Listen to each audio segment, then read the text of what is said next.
right, so we're going to move on to Leroy, and I just wanted to bring him on today because now he's going to try to tell you that he's not a hero, because this is what heroes always say. And one thing that I've learned in talking to heroes, to and about heroes for a long, long time, is that you don't choose to be a hero. The heroes, you get chosen. This is what I'm saying. You get chosen, right? The situation comes along.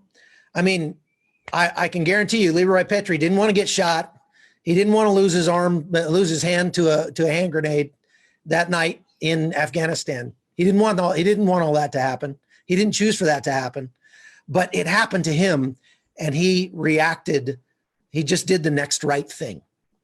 And so heroism chose Leroy Petry, and that's a burden. And I'm sure he'll tell you a little bit about that. That is a burden when you are chosen to be the hero, because you know your own heart, you know who you are, and everybody is putting you up on a pedestal and telling you how great you are, but you know who you are, and that's really tough. So I know Leroy has gone around and talked to other veterans about this, and I wanted to get him to just talk to us about resiliency a little bit today. You know, once I'll have him tell you his story, but I might reserve the right to jump back in and mention a few things that you probably will leave out. But anyway, go ahead. I'm going to quit talking, Master Sergeant. It's all you, man. Tell us a little bit about your journey. I mean, how did you get to be the Ranger Medal of Honor recipient? Oh, wow. First of all, good morning. Great singing, great prayer, great comments by all the speakers. I'm actually excited. That's actually what I posted on Facebook, that I get to talk and listen with a lot of great people this morning, and to join us. And that when I was a young kid, about 7 years old, Desert Storm Shield was going on. And I asked the question, because my mom's cousin was deployed. I said, why is he over there? Who's he fighting for? Why is he risking his life for people he doesn't even know? And it really dawned on me at that young age that he wasn't doing it only for them. He was doing it for us here at home. And I wanted to be a soldier. I wanted to defend my country. If it meant having to go to war, then so be it. But I joined prior to 9/11, and it wasn't because I wanted to go to war. It was because I wanted to make a difference to the people here at home and to the people that I might need to go help. And so joined right away with the Rangers. I said, we're not at war, but if we end up going somewhere, I want to be with the best. And so after a number of years, a few years actually, 9/11 hit, and I found myself, instead of seeing the world, seeing Germany on the way to Iraq or Afghanistan. And on my, seventh deployment to Afghanistan, we were asked to take out a high value target. All special operations shut down, and they said whoever's close to him is going to action on him. Well, it just so happens he popped up in our area of operations, and that morning we did quick planning, got on the helicopters, we went out to a rural area, and it's rare for Rangers to go out during daylight. And so it evens the battlefield a little bit and more. And so we went out there, and as soon as we got off the helicopter, we're taking fire from the field, and we neutralized the enemy. And as we were clearing the body, we hear over the radio, one of our younger squad leaders has moved into the wrong compound. And so I told my platoon leader, I'm going to move with them, provide overwatch. And as his squad moved in to this compound, I was the last guy in, and they started clearing the building in the back corner, 2-story building. I stayed in the doorway, and I said, give me another guy. We need to clear this courtyard. As soon as I felt that tap up on my shoulder, I knew I had another guy with me and we could move.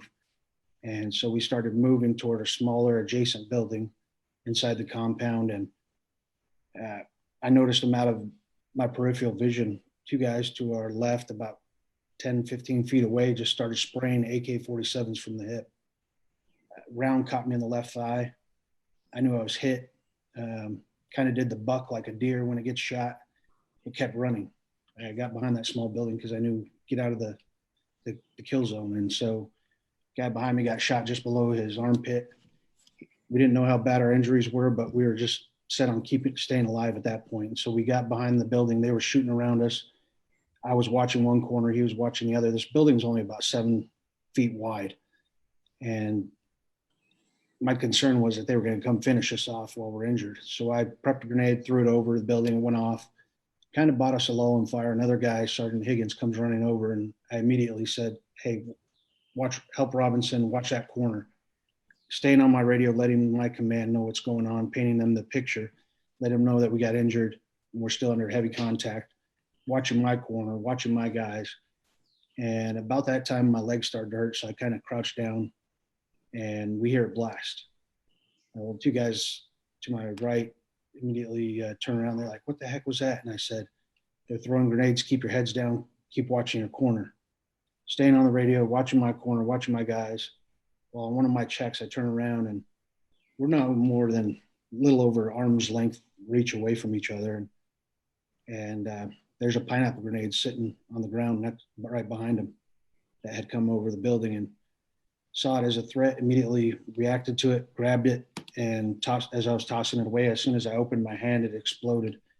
It completely took the hand off at the wrist. The radius and the ulna were poking up about a half an inch. It was oozing blood, and I grabbed it, sat up, and it's kind of shocking. What went through my mind was not really shock, but more, I guess, mystery of why isn't this thing spraying blood 3 feet in the air like in the movies?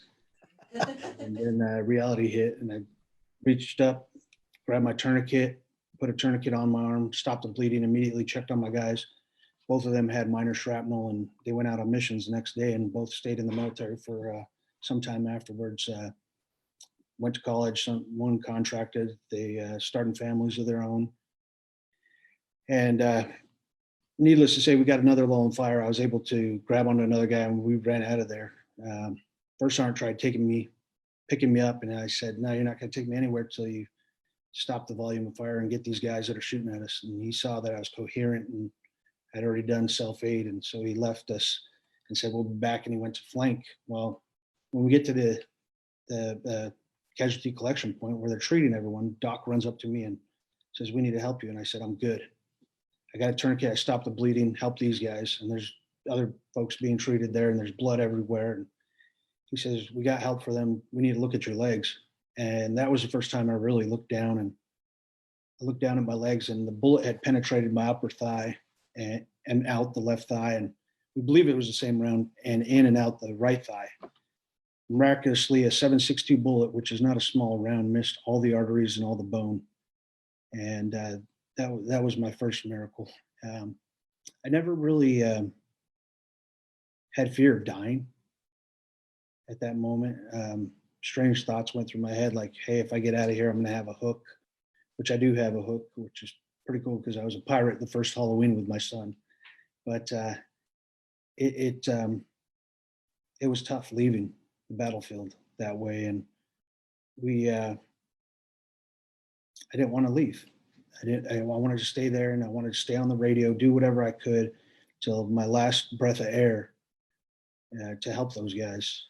But I knew I was losing a lot of blood. My pants, like I said, were soaked to my boots, and so I knew I had to take care of that so I could keep going. I went through rehab and had the opportunity to medically retire back in 2009. And I said, went up pretty close to the retirement date, and I said, I'm not ready to get out. I said, I know I probably can't jump out of planes and go out of helicopters and do all the stuff I was doing, kicking down doors. And I said, but if I can't go to the front lines, I want to help those that are, them and their families. So I joined what SOCOM had was called the CARE Coalition, taking care of the wounded, ill, and injured, and guiding them on that journey of recovery, either transitioning out of the military or back to the work they can do. And I'll tell you, it was that inspiration, like you guys talk about, that teaming up. We were in the rehab facility in the gym, and It was the ones that were there before us, the veterans, the ones that had been there before, that pushed us, that grabbed us and picked us up and ran alongside of us, like Coach said, and that said, "Come on, you can do this. Come with me, and I'll show you how." And it was inspiring, and we fed off of each other. This time that we're going through right now is a difficult time, and it's isolating everyone, which is a horrible thing. Causes depression, causes us to do things and react ways we probably wouldn't. And I look at the hardest time of my life when I lost that hand was, I thought about, how am I going to provide for my 4 kids, my family, with one hand? And I started thinking about all these things that were stopping me, instead of thinking things that I could push forward on. And I thought about a movie, Shawshank Redemption. And when a gentleman gets out of prison and he says, you have two roads to take: either get busy living or get busy dying. And I knew I wanted to live, and I had been spared for a reason. And I wanted to do whatever I could to help others. And so I received the medal back in 2011. And 2 days after the ceremony, we're in New York doing an interview with my wife and all my kids on live television. And they pan over to my youngest son, who's 7 at the time. And they said, "How do you feel about your dad receiving the medal, meeting the president, and going to the White House?" And I'm looking down the couch going, "Oh crap, what's he going to say? He's only 7 years old. This is going to be, all my buddies are going to give me crap from whatever he says." And he sits up a little straighter. He looks directly at the camera, takes a deep breath, and he says, "I'm really proud of my dad, but I'm more happy that he saved some of his buddies and they're still alive." And you talk about heroism. Um, I got asked the question, "How do you feel being called a hero?" And I said, it feels awkward because I have my heroes too. So I guess they're superheroes. But that part about inspiration, I look at this medal that I received, and it's a platform.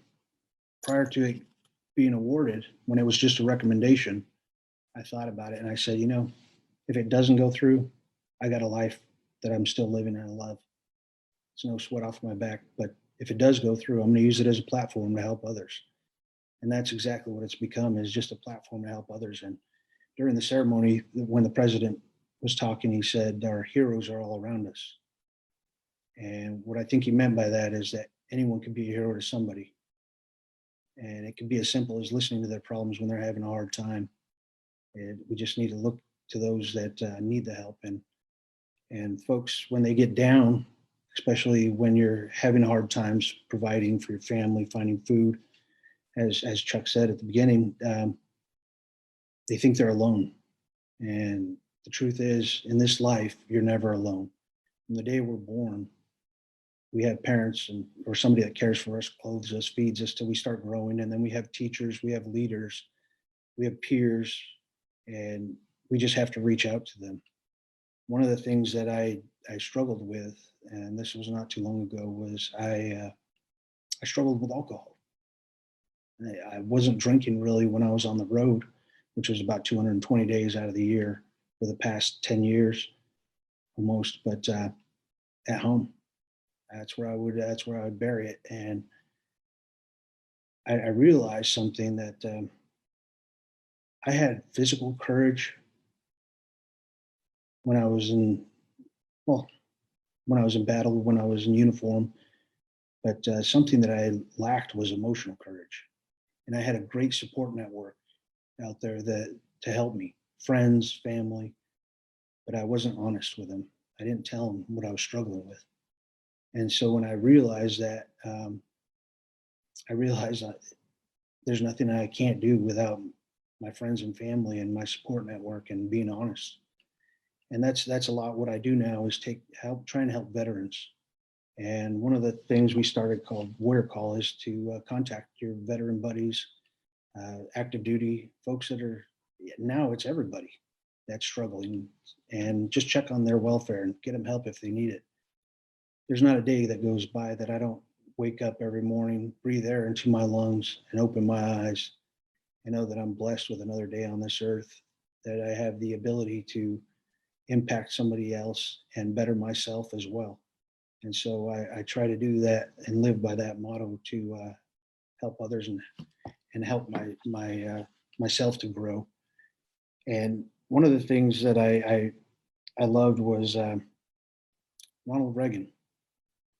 One of the quotes that I love most is he said, "We can't help everyone, but everyone can help someone." And I think those are great words. One of the things that really got me was they asked, how did you do that for your buddies that were next to you? Pick up a live grenade. And I said, it's a word that we don't talk about a lot in the military, definitely not in the Rangers, unless we're talking about women and beer, is love. Love for a fellow soldier, love for a fellow human being. And you talk about Red Bull giving you wings. When you love something, yeah. I looked at those guys as my brothers, as my children. And I'm happy because I never thought I would end up with something cool like this to replace what I had lost.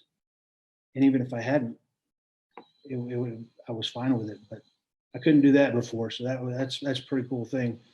And it's opened new doors to me. I've picked up golf because they had a golf attachment, having never played, and I always look for new ways to try new things and to share them with others.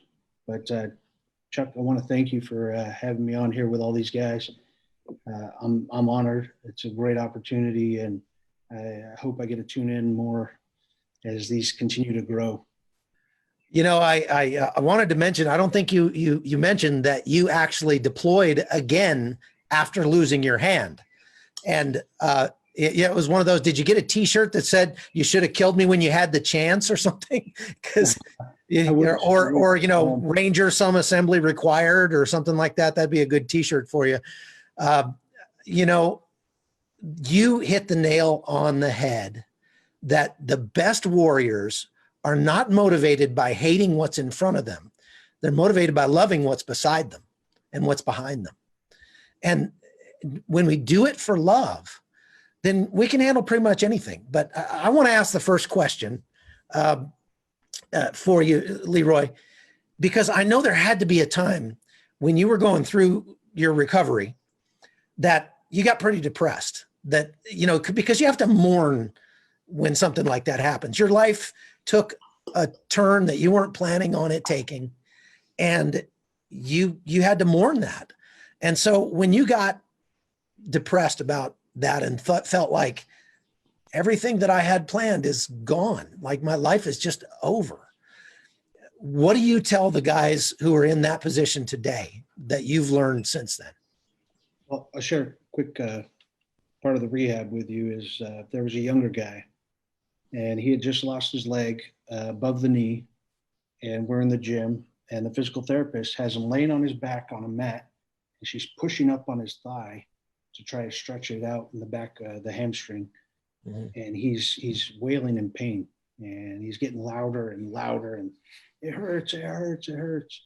Well, it's getting to a point where people are stopping what they're doing on their machines, and they're looking over at him, and they keep looking, and finally I get up off my machine. I walk over to the physical therapist, and I said, "Hey, can I talk to him for a minute?" And she said, "Sure."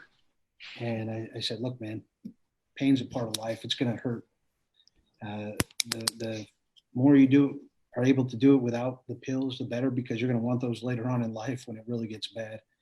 And I said, "But I got a little trick. Give me 1 second." I didn't know that thing would rotate all the way around like that. I told him, "I got a little trick to help you with those difficult times or that pain. And it's no more than taking a simple Bic pen like you get at cheap hotels." And I said, "You take the cap off, you put that down." I gotta use my teeth. You pull the ink out, you put it with the other cap. And you pull the plunger cap out, you put that with the other cap and the ink. And then you take the tube or cylinder, whatever you want to call it, And I said, use it like a straw and suck it up. And he looked at me and he smiled. And then he looked around the gym and he saw that there was everybody else going through what he was going through, some worse than he was. And I really think that is the key, is not going through things alone.